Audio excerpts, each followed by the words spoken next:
नमस्कार, मी डॉक्टर कविता राणे. करेक्ट कार्यक्रमच्या या भागामध्ये आपल्या सर्वांचं स्वागत. नागपूरमधली हिंसा का भडकली याची अनेक कारणं दिली जातात, पण त्यातलं एक महत्त्वाचं कारण आहे जे नागपूरमधनंच घडलं नव्हतं, तर ते घडलं होतं एका चित्रपटाच्या प्रदर्शनामुळे. आणि याची माहिती दिली स्वतः मुख्यमंत्र्यांनी.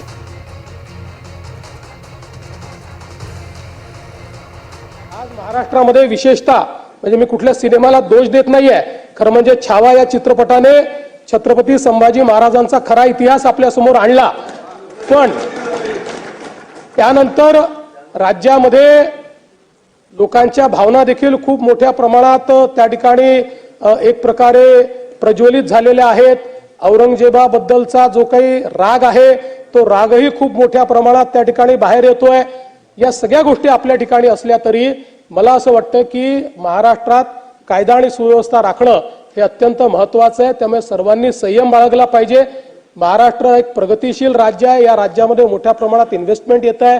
या ठिकाणची कायदा सुव्यवस्था, इथली सगळी जी काही सामाजिक घडी आहे ही जर योग्य प्रकारे राहिली तर मला असं वाटतं की आज ज्या प्रगतीकडे आपण चाललोय त्या दिशेने जाण्यास आपल्याला अधिक मदत होईल. आणि म्हणून निश्चितपणे कायदा आणि सुव्यवस्था राखण्याकरता, शांतता राखण्याकरता मी आवाहन करतो.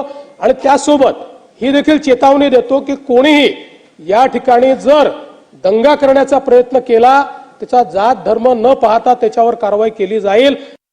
उनकी लाश पर खड़े होकर हमने एक ताज पहना था, इसे दोबारा उसी वक्त पहनेंगे जब उस सांबा की चीखें पूरे हिंदुस्तान में गूंजेगी.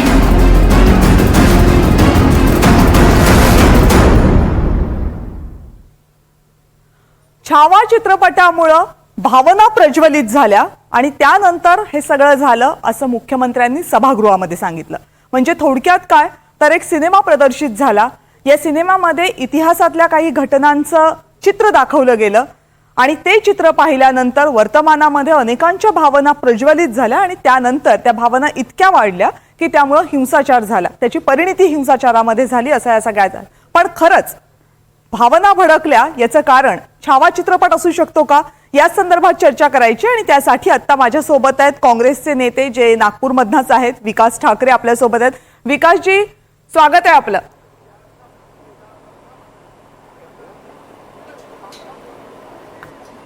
आवाज येतोय विकासजी माझा?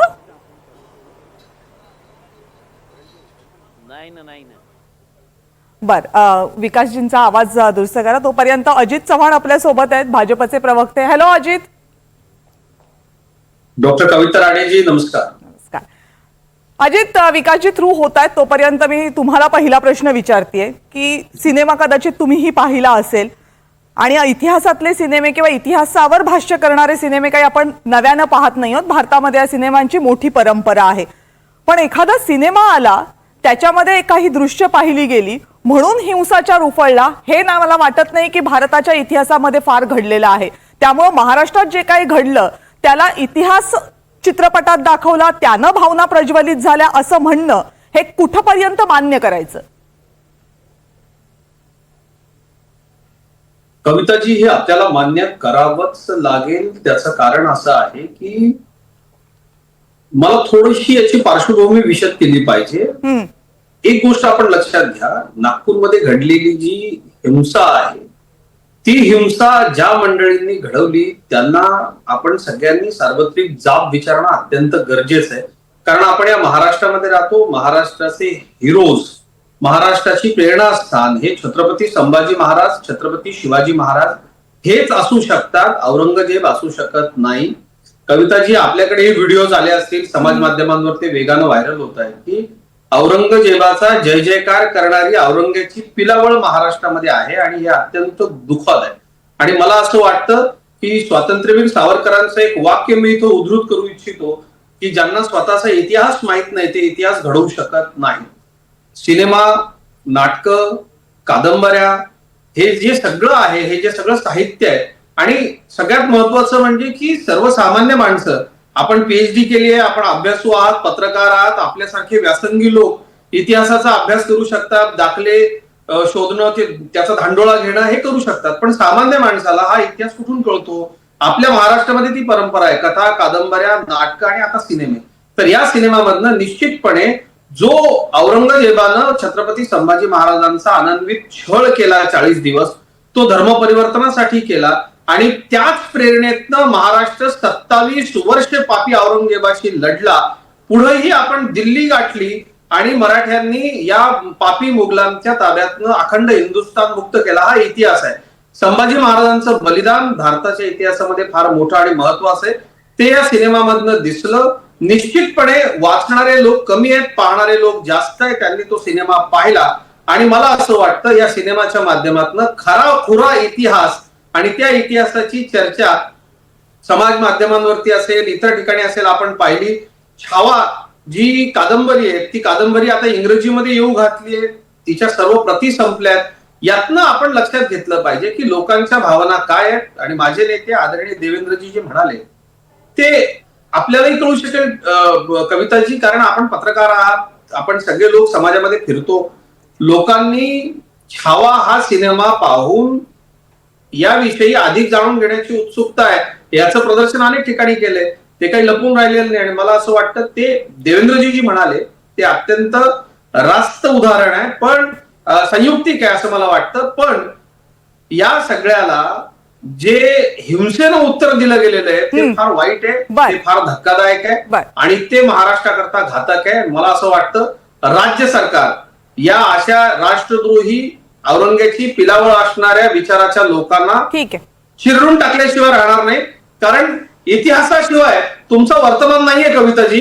कारण देश स्वतंत्र होत असताना या अशा जिहादी मानसिकतेच्या लोकांमुळे देशाचे तुकडे पडलेले आपण पाहिले. आपण पुन्हा आणखी एखादा पाकिस्तान. अजितजी असं आहे की औरंग्याची पिलावळ, औरंग्याच्या औलादी हे शब्द आपण वारंवार सातत्यानं वापरतो आहेत. किमान अशा प्रकारच्या दंगली घडल्यानंतर तरी आपण आपले शब्द वापरताना मला वाटते वातावरण तप्त असताना थोडीशी संवेदनशीलता दाखवायला हवी, कारण आपण ते कुणाला बोलतोय हेही आपल्याला स्पष्ट करावं लागेल. रमेश शिंदे हिंदू जन एक मिनिट अजितजी मी तुम्हाला खूप वेळ दिलाय. मी येते तुमच्याकडे. हिंदू जनजागरण समितीचे प्रवक्ते रमेश शिंदे आपल्यासोबत आहेत. रमेशजी, एखादा चित्रपट प्रदर्शित होतो, त्या चित्रपटामध्ये इतिहासातली एक घटना दिसते आणि त्यानंतर आमचा समाज 350 वर्षांनंतर जागा होतो. इतिहासाबद्दलची, आपल्या महापुरुषांबद्दलची आपल्या भावना या इतक्या कमकुवत आहेत की एखाद्या सिनेमाने त्या जागृत व्हाव्यात. फक्त इतर वेळेला काय आपल्याला आपला इतिहास माहित नसतो? औरंगजेबाची कबर काय काल तयार केली गेलेली आहे जे एका चित्रपटानंतर आपल्याला अचानक वाटावं की आता ही कबर काढून टाकली पाहिजे? नाही, सर्वात प्रथम मला असं वाटतं की हा जो संदर्भ आहे की हिंदूंच्या भावना आत्ताच त्या चाळवल्या गेल्या किंवा काही ह्याच्यामध्ये, मी माननीय देवेंद्रजी यांचं भाषण पूर्णपणे ऐकलं आणि त्यांनी जे वक्तव्य केलेलं आहे की छावा सिनेमा जो आहे तर त्याने अतिशय सुंदर प्रकारे इतिहासाचं वास्तविक जे चित्र आहे ते त्याने मांडलेलं आहे. आणि ह्या ज्या दंगली ज्या केलेल्या आहेत ह्या दंगलींसाठी केवळ छावा सिनेमा किंवा हा जो आहे हे माध्यम नाहीये. काल परवा आत्ताचं उदाहरण जर घ्यायचं असेल तर काल परवा भारताचा विजय झाला. तो विजय मिळवल्यानंतर चॅम्पियन्स ट्रॉफीमध्ये भारत विश्वविजेता झाला. त्या दिवशी देखील दंगल घडलेली आहे महाराष्ट्रामध्ये. त्याच्यापूर्वी जर आपण बघितलं तर अशा प्रकारच्या अनेक दंगली महाराष्ट्रामध्ये घडलेल्या आहेत आणि सतत राहुल गांधी खिशामध्ये जर संविधानाची प्रत घेऊन फिरतात. प्रत्येक वेळेला दंगलीची कारणं वेगळी आहेत. आपण या दंगलीपुरतं बोलूयात. या दंगलीसाठी छावा सिनेमानं भावना प्रज्वलित केल्यात आणि मग त्यानंतर हे सगळं झालं. याच्याशी तुम्ही सहमत आहात का? नाही, ह्याच्या संदर्भात मुळात चुकीचं आहे. कारण छावा सिनेमा दंगल हिंदूंनी घडवली आहे का? छावा सिनेमामुळे भावना कोणाच्या चाळवल्या गेलेल्या आहेत? त्यामुळे सगळ्यात महत्वाचं गोष्ट आहे की जे देवेंद्रजींनी म्हटलेलं आहे त्याच्यामध्ये कुठेही असा संदर्भ नाहीये. आणि छावा सिनेमामुळे दंगल घडवली आहे, हिंदूंनी दंगलच नाही घडवली आहे. छावा सिनेमामुळे भावना प्रज्वलित झाल्या हे विधान आहे आणि ते ऐका ना ते विधान नागपूरच्या दंगलीचं निवेदन करताना दिलं गेलेलं आहे. त्यामुळे त्याचा थेट संबंध नाही असं म्हणता येणार नाही. विकास ठाकरे काँग्रेसचे आमदार आपल्या सोबत आहेत. विकास, येते मी तुमच्याकडे परत. विकास ठाकरेजी, छावा सिनेमामुळे भावना प्रज्वलित झाल्या आणि त्यानंतर नागपूरमधला हा सगळा प्रकार घडण्यासाठी ते जबाबदार होते असं म्हणणं, तुमचा पाठिंबा आहे का या वक्तव्याला? कारण काही गोष्टींसाठी तुम्ही पाठिंबा दिला होता कालच्या तुमच्या वक्तव्यामध्ये. विकास ठाकरेंना माझा आवाज पोहोचत नाहीये. अरुण पुराणिक चित्रपट समीक्षक आपल्या सोबत आहेत. पुराणिक सर, तुम्ही अनेक सिनेमे पाहिलेले आहात समीक्षक असल्यामुळं. अनेक चित्रपटांचे सामाजिक परिणाम काय होतात हे तुम्ही जवळून बघितलेलं आहे. पण एखादा सिनेमा प्रदर्शित होतो आणि त्या सिनेमामुळे भावना प्रज्वलित होतात आणि मग असं एखादी घटना घडू शकते. या विधानाला किंवा या दाव्याला तुम्ही पाठिंबा देऊ शकाल का? तुम्हाला पटतं का?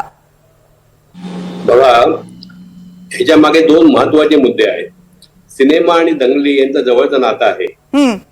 पण आजपर्यंत जे सिनेमा झाले आणि दंगली झाल्या, तो सिनेमा प्रदर्शित झाल्यानंतर लगेच झालेले आहे.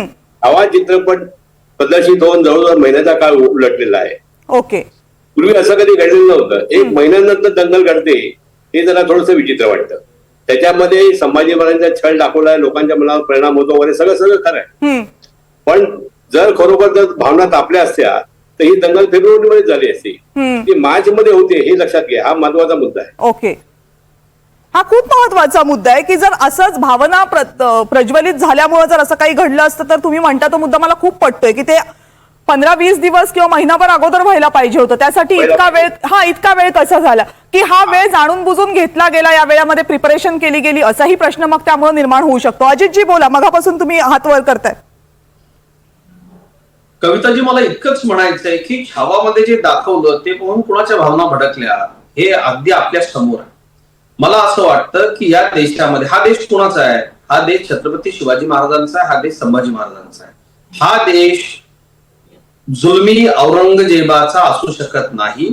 या देशामध्ये औरंगजेबाचं समर्थन केलं जाऊ शकत नाही. अजितजी, ते कुणी केलं? तर ते आम्ही अजितजी, ते कुणी केलं? ते कुणी केलंय? जे लोक औरंगजेबाच्या कबरीचं महिमामंडन करतात, जाऊन तिथं चादर फुलं अर्पण करतात आणि त्या अशा हरामखोर बादशहाची आराधना तिथं करतात, त्याला एक पवित्र आत्मा असं संबोधतात, हे नीच लोक आहेत. पण प्रकाश आंबेडकरांनी पण औरंगजेबाच्या कबरीवर फुलं अर्पण केली होती. प्रकाश आंबेडकरांनी पण औरंगजेबाच्या कबरीवर फुलं अर्पण केली होती. मला तुमचा आवाज नीट येऊ शकत नाही. कुणी अर्पण केली होती? आपण प्रकाश आंबेडकरांनी पण औरंगजेबाच्या कबरीवर फुलं अर्पण केली होती. नाही, जे कोण असतील, ज्यांनी कोणी औरंगजेबाच्या कबरीवरती फुलं अर्पण करणे, चादरी चढवणे, हे जे काय प्रकार आहेत. आणि मला एक गोष्ट या ठिकाणी स्पष्टपणे सांगायची आहे की माननीय पंतप्रधान नागपूरला येणार आहेत. नागपूर हा माननीय मुख्यमंत्र्यांचं शहर आहे आणि म्हणून या शहरामध्ये कट कारस्थान करून आम्ही अशा पद्धतीने दंगली घडवू आणि संसदीय मार्गानं औरंगजेबाच्या कबरीच्या महिमा मंडनाचा विरोध करणाऱ्या लोकांना गप्प बसण्यास भाग पाडू, असा जर जिहादी मानसिकतेचा अजितजी असं आहे की महिमा मंडन हा जर मुद्दा असेल, उदात्तीकरण हा जर मुद्दा असेल, तर ते थांबवण्यासाठी इतरही मार्ग असतील ना. मग ते आम्ही वेगळं काय केलं? जिल्हाधिकारी यांना निवेदन दिलं, त्यांना सांगितलं ही कबर उखडून टाका, नाहीतर इथलं सगळं जे काय महिमा मंडळ आहे ते बंद करा. संसदीय मार्गाने आंदोलन सुरू होती ना विश्व हिंदू परिषद बजरंग दलाची. बरं, त्यांचा तर भाजपच्या काय भाजपच्या अंगीकृत संघटना नाहीत. हिंदू समाजाच्या भावना व्यक्त होत होत्या आणि ते संसदीय मार्गाने म्हणजे विश्व हिंदू परिषद आणि बजरंग दलाशी तुम्ही कुठलंही नातं नाही हे सांगताय. विश्व हिंदू परिषद आणि बजरंग दलाशी भाजपचं काहीही नातं नाही असं तुम्ही सांगताय.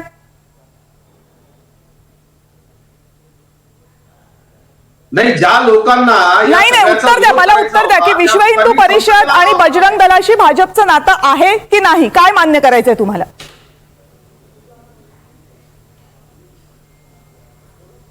नाही, मला आपला आवाज नीट येऊ शकत नाहीये म्हणून मी उत्तर देऊ शकत नाही. विश्व हिंदू परिषद आणि बजरंग दलाशी भाजपचं नातं आहे की नाही? भारतीय जनता पक्षाचं आणि बजरंग दल विश्व हिंदू परिषदेचं नातं हे हिंदुत्वाचं आहे, हे लक्षात घ्या. भारतीय जनता पक्ष हा राजकीय पक्ष आहे, बजरंग दल विश्व हिंदू परिषद हे हिंदुत्वासाठी काम करणाऱ्या संघटना आहेत आणि जो कोणी हिंदूंसाठी काम करेल तो आमचा आहे. म्हणजे त्या भूमिका तुम्हाला मान्य आहेत? टाकाला जाऊन भांडण लपवण्याचं बरोबर आहे. हा, तेच मला विचारायचं होतं, कारण तुम्ही तुमच्या पहिल्या उत्तरामध्ये ते नाकारत होता. तुम्ही तुमच्या पहिल्या उत्तरात ते नाकारत होता. रमेश शिंदेजी, सबका साथ सबका विकास, ठीक आहे. रमेश शिंदेजी, परंतु आम्ही स्पष्टपणे होय, आम्ही हिंदुत्ववादी आहोत. हिंदूंच्या हितासाठी काम करणाऱ्या सर्व संघटनांना आम्ही निश्चित पाठिंबा देऊ.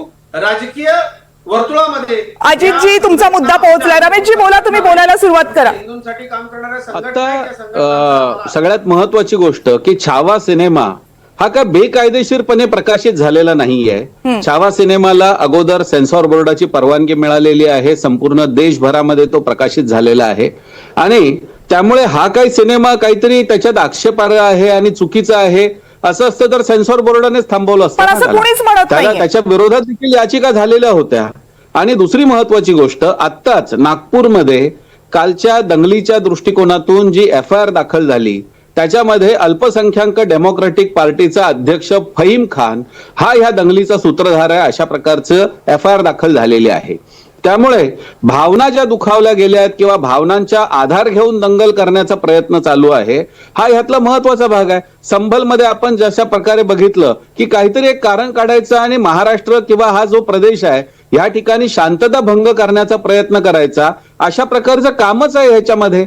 तुम्हाला कल्पना असेल की सगळ्या चॅनल्सने दाखवलेलं व्हिजन 2047 हे जे डॉक्युमेंट निर्माण केलेलं पॉप्युलर फ्रंट ऑफ इंडियाने, त्याच्यामध्ये हाच उद्देश ठेवला होता त्यांनी की राज्य अस्थिर ठेवायचं असेल तर तुम्हाला अशा दंगली केल्या पाहिजेत आणि त्यासाठी कारणं शोधायची आहेत. आणि म्हणून ह्या दृष्टीने मला असं वाटतं की ही जी मंडळी आहेत, ज्या प्रकारे आझाद मैदानच्या दंगलीमध्ये महिला पोलिसांवरती हात टाकला गेला तसाच प्रकार ह्या ठिकाणी त्या झालेला आहे. दंगलीत जे आणि काही म्हणून झालंय, ह्या- हे बघा रमेशजी, त्या दंगलीमध्ये जे काही झालंय ना त्याचं कुणीही समर्थन करणार नाही. त्या दंगलीमध्ये जे जे चुकीचं झालंय, ज्यांनी चुकीचं केलंय त्या सगळ्यांना शासन झालं पाहिजे. ते सगळे कायद्याच्या दृष्टीने गुन्हेगार आहेत, याबद्दल दुमत नाहीये. मुद्दा हा आहे की अशा प्रकारे एखादी दंगल जर उसळत असेल आणि त्याच्या कारणांची चर्चा होत असेल, विधिमंडळाच्या पटलावर एखादं उत्तर दिलं जात असेल आणि ते उत्तर जर समाजाला मान्य आहे की नाही यावर चर्चा करण्याची वेळ येत असेल तर त्यासाठी हा मुद्दा चर्चेला घेतलाय. दंगलीमध्ये काय झालं आणि त्यावर काय व्हायला पाहिजे याबाबत कुणाचंही दुमत नाही. कायद्याच्या दृष्टीने ते चुकीचं आहे, त्यावर शिक्षा झालीच पाहिजे. महिला पोलिसांवर हात टाकला गेला असेल तर ते हात आत्ताच्या आत्ता इथेच ठेचले गेले पाहिजेत, जेणेकरून महाराष्ट्रामध्ये पुन्हा अशी हिंमत कुणाची होणार नाही. याबद्दल कुणाचंही दुमत नाही. आता जसं तुम्ही अरुण पुराणिकजी, माझं म्हणणं आहे की हेच औरंगजेबाने इतका काळ केलं होतं, त्याच्यामुळेच तर पण त्याचा प्रश्न विरोध आहे. असा आहे ना की प्रश्न असा आहे की आपण कुठल्या वेळेला कुठल्या मुद्द्यावर चर्चा करतोय त्याचाही विचार व्हायला हवा ना. 350 वर्षांपूर्वी जी गोष्ट घडून गेलेली. बरं असं आहे की एक प्रतीक आहे का आपल्याकडे काय एकच प्रतीक आहे का? इतिहासाचं एकच प्रतीक आहे का? आपल्याकडे अनेक प्रतीक आहेत. आपण काय सगळे उखडणार आहोत का? हाही प्रश्न विचारला जाऊच शकतो ना. नाही, आज ही जर गोष्ट बघितली तर आज औरंगजेबाचं उदात्तीकरण जर केलं नसतं तर हा प्रश्न झाला नसता ना. बर अरुणजी, प्रश्न असा आहे की छत्रपती शिवाजी महाराजांबद्दल किंवा संभाजी महाराजांबद्दल, त्यांच्या आयुष्याबद्दल, त्यांच्या आयुष्यातल्या प्रसंगांबद्दल अनेक चित्रपट आलेले आहेत, अनेक कथा आलेल्या आहेत, अनेक मालिका आलेल्या आहेत, या अगोदर अनेक पुस्तकंही लिहिली गेलेली आहेत. पण छावामुळे असं नेमकं काय घडलं की त्यामुळं लोकांना इतकं संभाजी महाराजांबद्दल जो छळ झाला त्याबद्दल त्यांच्या भावना, हे अमान्य करता येणार नाही की लोकांच्या भावना त्यामुळे तीव्र झाल्या. हे अमान्य करण्यात काहीही पॉइंट नाहीये. ते याला कारणीभूत होतं की नाही यावर वाद असू शकतो, पण ठीक आहे, लोकांना त्याबद्दल खूप वाटलं, हे खरं आहे. पण अनेक मालिकांमधून, अनेक कथांमधनं जे बघितलेलं होतं ते याच चित्रपटामुळं इतकं उफाळून येण्याचं नेमकं काय कारण तुम्हाला वाटतं?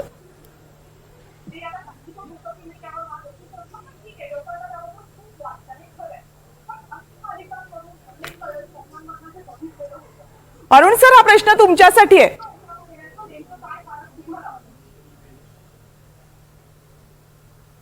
अरुणजी, माझा आवाज येतोय? आय थिंक ते मला नाही ऐकू शकत. नाही, अरुणजींपर्यंत आवाज पोहोचत नाहीये. अजित चव्हाणांकडे पुन्हा एकदा जाऊयात. अजितजी बोला.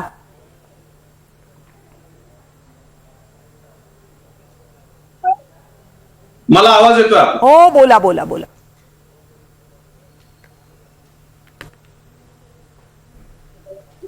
हा बोला तुम्ही मगाशी मला खूण करत होता की तुम्हाला बोलायचंय, म्हणून मी म्हटलं की तुम्ही तुमचा मुद्दा पूर्ण करून घ्या. जी कविताजी, मला इतकाच मुद्दा या ठिकाणी मांडायचा आहे की आपण जी सगळी पत्रकार मंडळी या विषयावरती चर्चा करत आहात, मला असं वाटतं की आपण महाराष्ट्रात राहतो. हा महाराष्ट्र राष्ट्रवादी विचारांचा आहे, शिवाजी महाराजांच्या आणि संभाजी महाराजांच्या विचारांचा आहे.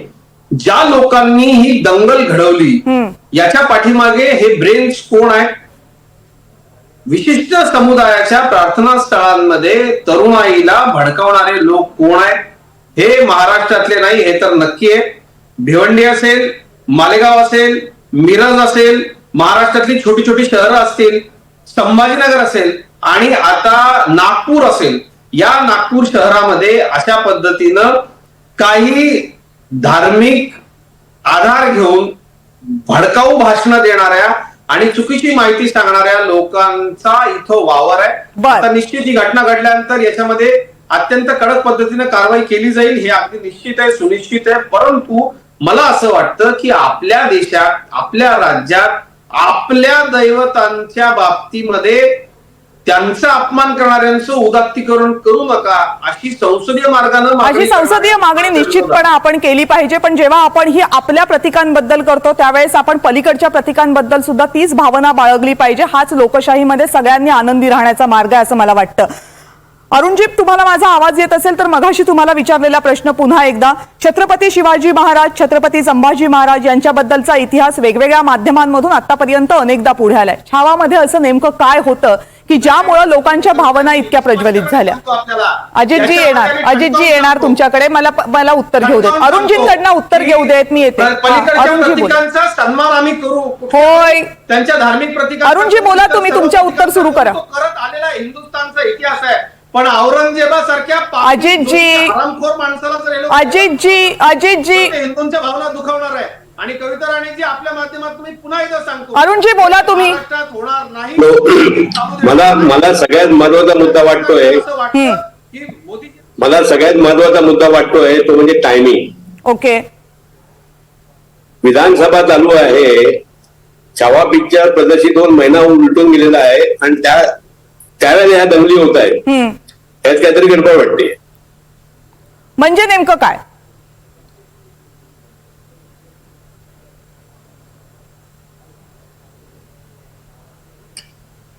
बरं, मला हा माझा प्रश्न तुम्हाला हा होता की याही अगोदर असे चित्रपट आलेले होते, मग याच चित्रपटामुळे नेमकं हे होण्याचं कारण काय? नाही, त्यांना आवाज माझा पोहोचत नाहीये. शेवटच्या कमेंटसाठी मी रमेश शिंदेकडे जाते. रमेशजी, तुमचा शेवटचा काही मुद्दा असेल तर मांडा, म्हणजे मला चर्चेच्या समारोपाकडे येता येईल. आज जो मुद्दा आपण ह्या ठिकाणी चर्चेला घेतला तर त्यामध्ये मला पुन्हा एकदा सांगायची हीच गोष्ट आहे की इतिहास आणि ह्या दृष्टिकोनातून अशा प्रकारचे अनेक सिनेमे आलेले आहेत, अनेक गोष्टी झालेल्या आहेत आणि आपण बघितलं असेल की हे सातत्याने दंगल करून महाराष्ट्राला अस्थिर ठेवण्याचं काम केलं जातंय. या ठिकाणी सुद्धा हाच प्रयत्न केला गेला की निवडक हिंदूंची दुकानं, हिंदूंची घरं, हिंदूंच्या गाड्या झाला. हीच गोष्ट काल परवा चॅम्पियन्स ट्रॉफीच्या संदर्भात देखील मगाशी मांडला तुम्ही तो मुद्दा. अजित, शेवटचा मुद्दा पूर्ण करा. मगाशी मला तुमचं पूर्ण घेता आलं नाही. बोला. छावा हा सिनेमा फक्त कारण दिलेला आहे. कारण दिलेलं आहे. ठीक आहे अजितजी, अगदी 1-2 वाक्यामध्ये तुमचा शेवटचा मुद्दा. चॅम्पियन्स ट्रॉफीच्या संदर्भात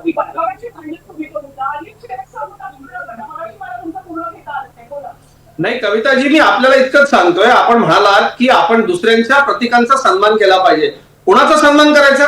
औरंगजेबाचा सन्मान करायचा का? म्हणून करायचा आपल्या माध्यमातून. कुणाचं प्रतीक? औरंगजेब कुणाचं प्रतीक आहे? अजितजी तुम्ही, आता मी तुम्हाला सांगते, आता मी तुम्हाला राजकीय भाषेत सांगते की माझ्या वक्तव्याचा विपर्यास करू नका. अजितजी, मी तुम्हाला तुमच्या भाषेत सांगते की माझ्या वक्तव्याचा विपर्यास करू नका. मी असं म्हटलं होतं की आपल्या हिंदू देवदेवतांचा सन्मान केला पाहिजे असं जेव्हा आपण म्हणतो तेव्हा आपणही केला पाहिजे, तर आपलं सामाजिक स्वास्थ्य राहील. पिंजऱ्यामध्ये उभं करा. हे लोक असंसदीय मार्गाने दंगली माजून जर छत्रपती संभाजी महाराजांची हत्या करणारे औरंगजेबाचं उदात्तीकरण करणार असतील तर ते आम्ही सहन करणार नाही. त्यासाठी वाटेल ती किंमत आम्ही मोजू. छत्रपती संभाजी महाराज ही महाराष्ट्राची अस्मिता आहे आणि छत्रपती शिवाजी महाराज आणि छत्रपती संभाजी महाराज ही महाराष्ट्राची अस्मिता आहे, यामध्ये दुमत असण्याचं कारण नाही. पण छत्रपती शिवाजी महाराज आणि छत्रपती संभाजी महाराज हे फक्त अस्मिता नाहीये, तर तो विचार आहे. आणि तो विचार आहे एकतेचा, तो विचार आहे स्वराज्याचा, तो विचार आहे सर्वांनी गुण्यागोविंदानं एकत्र राहण्याचा. जेव्हा आपण आपल्या प्रतीकांना, अस्मितांना जपत असतो त्यावेळेस त्यांच्या विचारांचीही जपणूक करणं तितकंच गरजेचं आहे. तरच इतिहासातल्या या प्रतीकांचा आधार घेऊन आपण आपला वर्तमान सुनिश्चित करू शकतो, आनंदी करू शकतो. पण फक्त आपण प्रतीकांचा अभिमानच बाळगला तर कदाचित आपल्या वर्तमानावर काळी सावली पडू शकते, त्याची एक प्रतीक आपण पाहिलेलं आहे. हे जर व्हायचं नसेल तर आपल्या इतिहासातल्या प्रतीकांना मानाचा मुजरा जरूर करूयात, पण सोबतच त्यांचे विचारही अंमलात आणूयात. आजच्या चर्चेमध्ये आपण सर्वजण सहभागी झालात, आपल्या सर्वांचे मनपूर्वक आभार. आणि या चर्चेमध्ये आता वेळ झाली इथेच थांबण्याची. पाहत रहा NDTV मराठी. पूरे खानदान की लाश पर खड़े होकर हमने ये ताज पहना था.